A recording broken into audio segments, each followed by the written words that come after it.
Pada hari ini, Senin 23 Juni 2025, ribuan rumah di Israel mengalami pemadaman listrik secara mendadak menyusul serangan terbaru dari Iran. Diperkirakan sekitar 8.000 rumah terdampak insiden ini.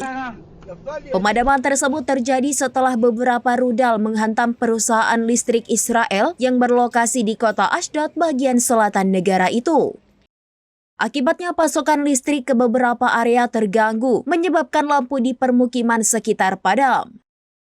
Pihak IEC segera mengerahkan tim teknis dan pasukan keamanan ke lokasi yang terdampak untuk memulai upaya perbaikan. Menurut perkiraan dari Menteri Energi Israel, pemadaman listrik ini diharapkan dapat teratasi dalam waktu sekitar 3 jam. Download Tribun X sekarang, menghadirkan lokal menjadi Indonesia.